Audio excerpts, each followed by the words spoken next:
ازاي مملكة كانت منسية على اطراف اليونان اتحولت لحظة لقوة عسكرية مرعبة. ازاي قبائل متفرقة جمعهم ملك واحد، فتحوا الطريق لإمبراطورية هزت العالم القديم. مقدونيا الأرض الجبلية اللي كانت زمان مجرد مملكة صغيرة محدش كان بيحسب لها حساب، لكن في وقت قصير ومع إصلاحات عسكرية عبقرية اتحولت لآلة حرب محدش عارف يوقفها. جيش جديد بأسلوب مختلف، تنظيم ما شافوش العالم قبل كده، وهدف واضح: السيطرة على اليونان وكسر قوة فارس. الحلقة الثالثة من صراع الإمبراطوريات هنشوف إزاي مقدونيا طلعت ما بين الركام عشان تبقى واحدة من أخطر الإمبراطوريات اللي عرفها التاريخ. قصتنا النهاردة عن الزلزال اللي قلب التاريخ، الإمبراطورية المقدونية. ويلا بينا نبدأ.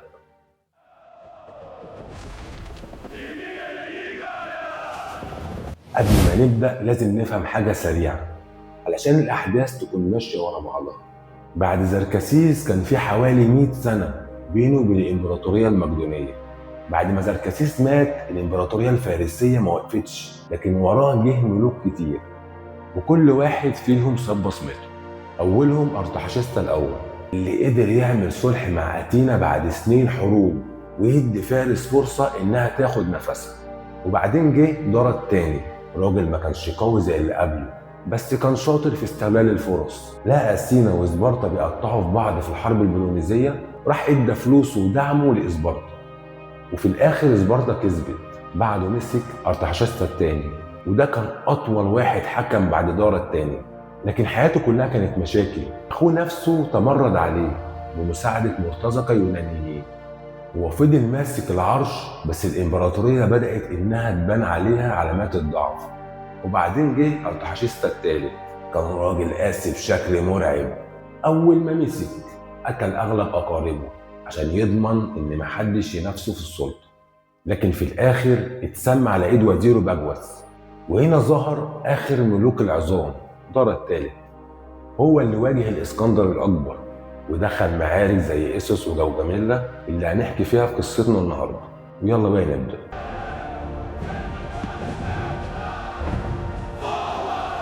بعد ما زركسيس قدر يخترق قلب اليونان وحرق أجزاء من أثينا نفسها، لكن رغم قوته المدن اليونانية تحدته وقدرت تطرده وتكسر جيشه في معارك زي سلاميس وبلاتيا اللي حكينا عنهم الحلقة اللي فاتت.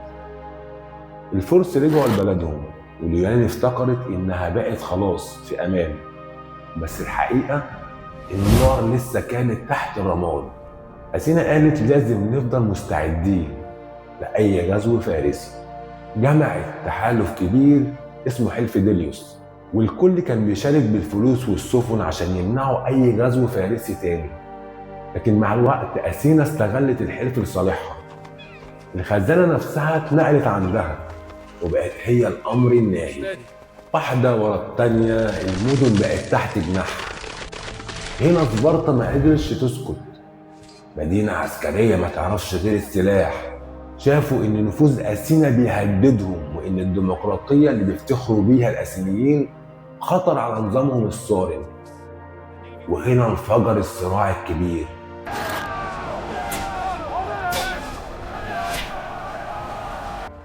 حرب دامت تقريبا 30 سنة، أثينا بأسطولها في البحر وسبارتا بجيشها في البر، وفي الآخر الاتنين خرجوا خسرانين. أثينا فقدت مجدها وسبارتا نفسها اتفككت، وبقت اليونان كلها تعبانة وضعيفة. في الوقت ده ظهر ملك مقدوني مختلف، فيليب الثاني. كان راجل سياسي وعسكري عبقري. من أول يوم فهم إن القوة لوحدها مش كفاية، طور جيشه. فيليب هو اللي أحدث ثورة عسكرية حقيقية، عمل الكتيبة المقدونية، وهي تشكيل منشاة بيستخدم رماح طويلة جدا اسمها السريسة بتوصل لحد 6 متر، وده خلاه قوة هجومية ودفاعية لا تقهر. كمان طور سلاح الفرسان المرافقين وخلاهم القوة الضاربة الرئيسية في الهجوم، وده كان السر ورا كل انتصاراته. دخل في تحالفات واشترى ولاءات واستغل أي نزاع بين المدن لمصلحته، ولما لقى الفرصة المناسبة واجههم كلهم في معركة واحدة. وفي سنة 338 قبل الميلاد في معركة خيرونيا، أثينا وسيديا اتحالفوا ضده، لكن فيليب هزمهم. وفي المعركة دي الإسكندر ابنه الشاب ظهر لأول مرة كقائد على أرض المعركة. وبعد خيرونيا اتجمعوا كل المدن وغصب عنهم دخلوا في حلف كورنوس تحت رايته، وبكده لأول مرة في التاريخ اليونان اتوحدوا، مش تحت أثينا وسبارتا بس، لا، لكن تحت التاج المقدوني.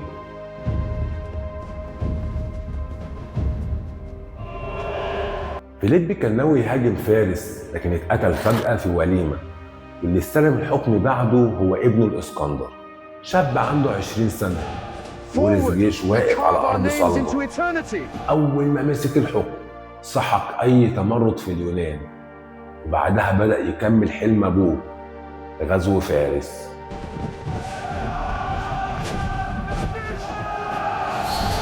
أول اختبار ليه كان معركة جرانيكوس، ودي كانت سنة 334 قبل الميلاد، ودي كانت أول معركة كبيرة بين الإسكندر الأكبر والفرس.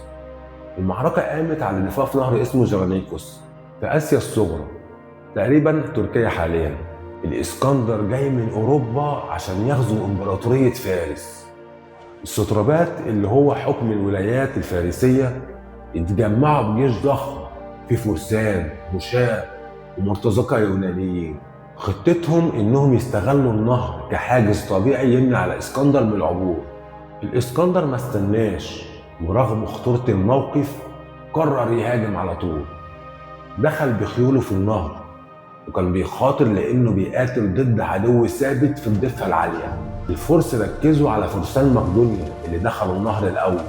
كان فيه قتال عنيف جدا بالحراب والسيوف، والاسكندر نفسه شارك مباشرة في الخط الأول.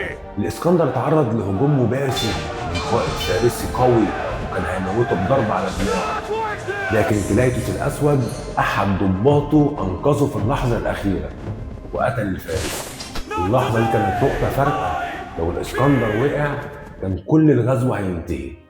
بعد صراع رهيب فرسان الاسكندر كسروا صفوف الفرس، والمشاة المقدونية الكتيبة عبروا النهر وانضموا للهجوم. الفرس بدأوا ينهاروا. المرتزقة اليونانيين اللي كانوا بيقاتلوا مع الفرس اتسابوا لوحدهم، اتقتل أغلبهم واتأثروا. المعركة انتهت بانتصار كبير للإسكندر. الفرس خسروا الآلاف ومعظم قادة الفرس اتقتلوا. الإسكندر أثبت إنه قادر يغزو آسيا. ده كان أول نصر كبير للإسكندر ضد الفرس، والمعركة دي فتحت ليه الطريق لآسيا الصغرى بالكامل، ورفع معنويات جيشه جدا. كمان بعت تماثيل وأموال لليونان كدعاية لنصره.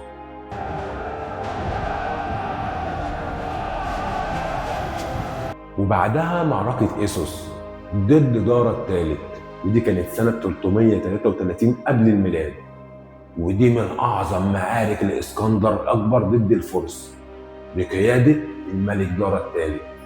المعركة دي كانت لحظة فارقة لأنها أول مواجهة مباشرة بين الإسكندر وملك الفرس نفسه.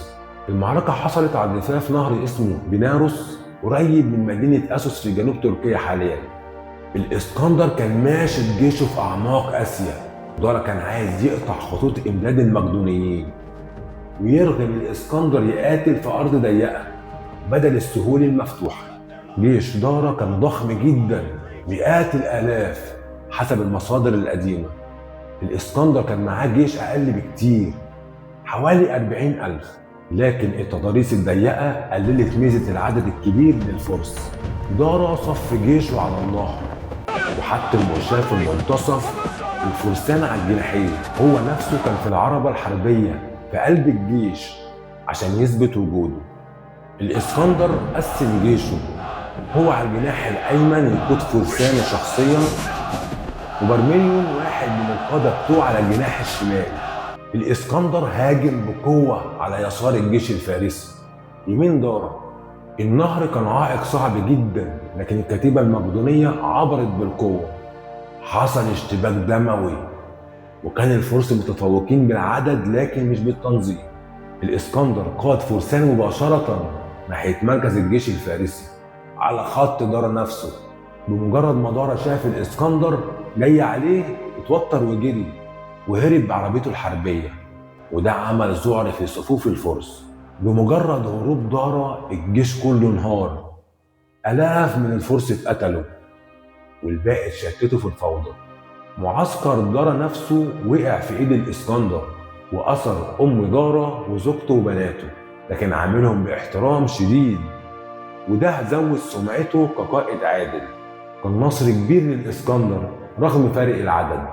المعركة أثبتت إن الفرس مش قادرين يوقفوه بسهولة، والمعركة دي فتحت ليه طريق نحو سوريا وفينيقيا ومصر بعد كده، وأكدت إن الإسكندر مش بس قائد مغامر، لكن عبقري عسكري بيقدر يهزم أعداد أضعافه.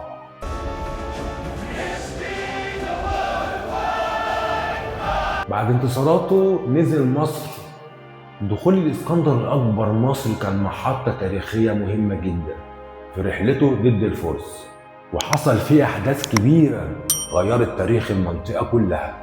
لما دخل مصر سنة 332 قبل الميلاد، المصريين كانوا متضايقين جدا من حكم الفرس وظلمهم، عشان كده استقبلوا الإسكندر بالترحيب وشافوا فيه المخلص من الفرس مش مجرد غازي جديد. الإسكندر دخل مدينة منفيس العاصمة وقتها من غير أي مقاومة. المصريين عملوا احتفالات ضخمة واعتبروه ملك مصر الجديد. الكهنة المصريين توجوه رسميا بلقب ابن آمون رع، وده اداله شرعية دينية وسياسية قدام الشعب المصري، وخلاه يظهر كملك شرعي مش مجرد محتل. الإسكندر راح واحد سيوة في الصحراء الغربية عشان يقابل كهنة معبد آمون. هناك اتقال إن الكهنة رحبوا بيه جدا باعتباره ابن الإله آمون، ودي كانت لحظة مهمة جدا في بناء صورته كقائد شبه إلهي. الإسكندر أسس مدينة جديدة على ساحل البحر المتوسط سنة 331 قبل الميلاد، اللي هي الإسكندرية. المدينة دي بقت واحدة من أعظم مدن العالم القديم ومركز للثقافة والعلم والتجارة، لكنه ما عادش في مصر كتير. بعد ما ضمن ولاء المصريين وتوج نفسه فرعون، ساب مصر وكمل غزواته ضد الفرس، وضامن ان ساب وراه مدينة الاسكندرية كرمز يفضل مرتبط باسمه طول التاريخ. بعد ما ضمن الاسكندر مصر تحت حكمه، وفي سنة ربيع 331 قبل الميلاد خرج بجيشه من مصر واتجه ناحية الشرق، هدفه المواجهة النهائية مع دارة الثالث.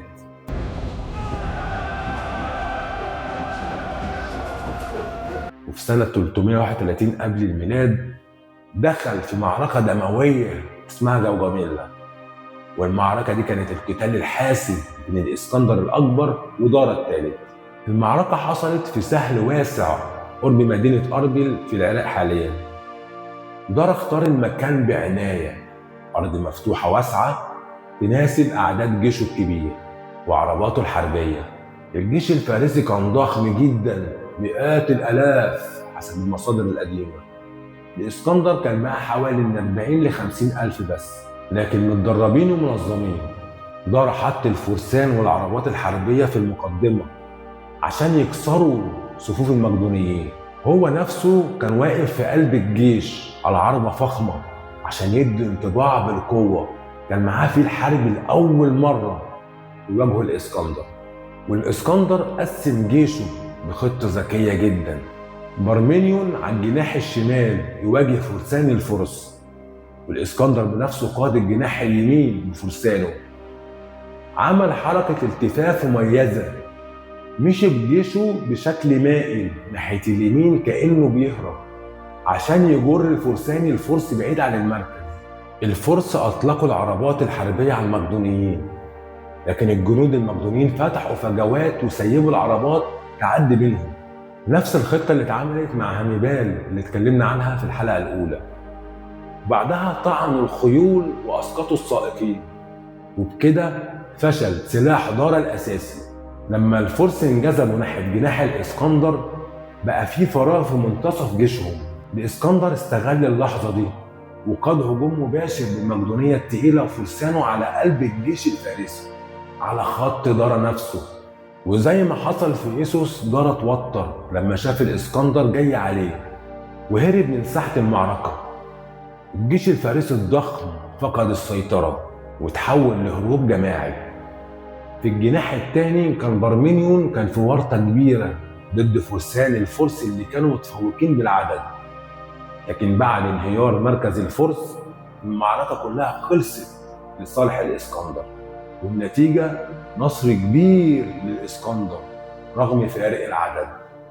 دارا هرب واتساب وبعدها اتقتل على ايد احد قادته بيسوس. المعركة انهت فعليا الامبراطورية الفارسية. جوجاميلا مش مجرد معركة، دي كانت نهاية امبراطورية فارس اللي حكمت الشرق لقرون.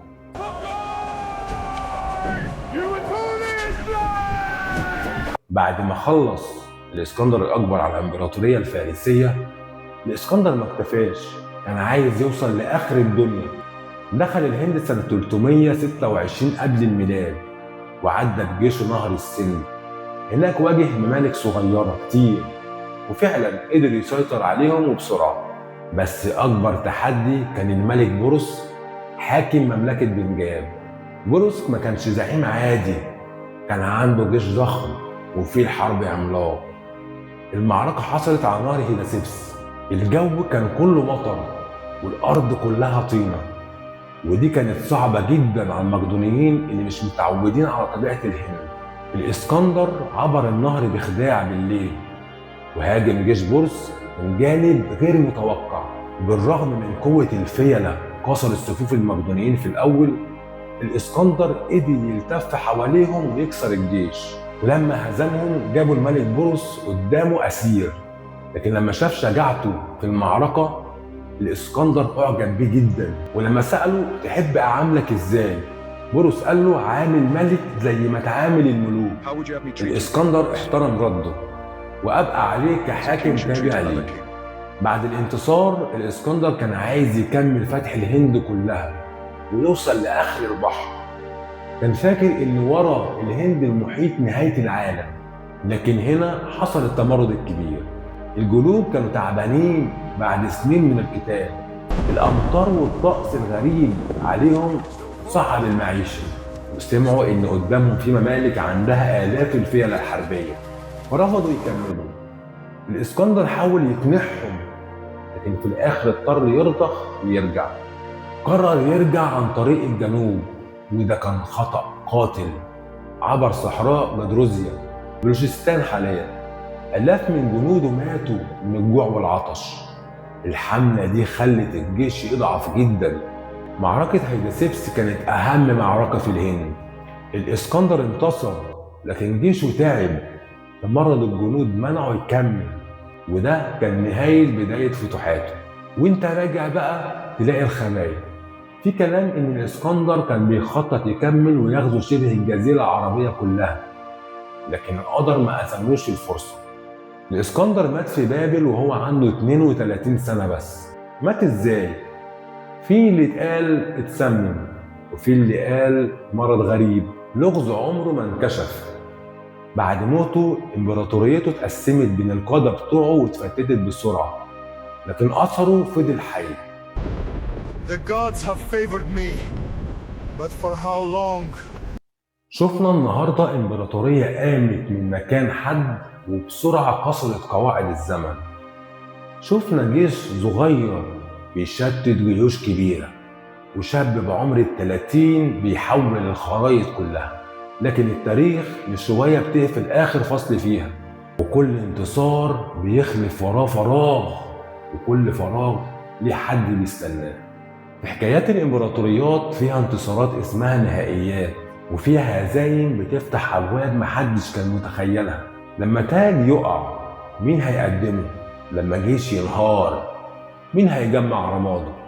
احنا عارفين أسماء الأبطال، لكن التاريخ دايما بيحمل أسماء مخفية، أسماء بتطلع من الضلمة تستغل لحظة وبتغير قواعد اللعبة من غير ما حد يحس بيها. دي مش مجرد نهاية المعركة، ده بداية لسؤال واحد كبير، سؤال مش هتلاقي له إجابة خالص النهاردة، لأن اللي هيحكم من بعد السقوط ممكن يكون ظل، ممكن يكون خطة. ولحد ما نفتح الصفحة الجاية خليك فاكر حاجة واحدة بس، العالم اللي عرفناه لسه بيقلب. نهاية الإمبراطورية المقدونية هي بداية عصر جديد. الإسكندر مات لكنه ما ماتش، أفكاره، لغته وطريقة حياته فضلوا عايشين في مدن زي الإسكندرية اللي بناها، واللي كانت بداية عصر جديد اسمه العصر الهيلينستي، عصر امتزجت فيه الثقافة اليونانية مع حضارات الشرق. وفي الضلمة حد بيرسم خطة جديدة، مش بالقوة بس لكن بالصبر والخيانة والانتظار. السؤال الحقيقي، مين اللي رتب كل حاجة من ورا الستار؟ ومين اللي جهز نفسه ياخد المكان؟ فيه ايد خفية كانت بتحرك اللعبة من الأول، لكن الصفحة اللي جاية مش هتكون زي أي حاجة سمعتوها قبل كده. انتظروا الحلقة الجاية، لأن الإجابة مش هتكون اسم واحد بس، وهتغير اللي انت فاكره عن القوة تمام. سلام يا شباب.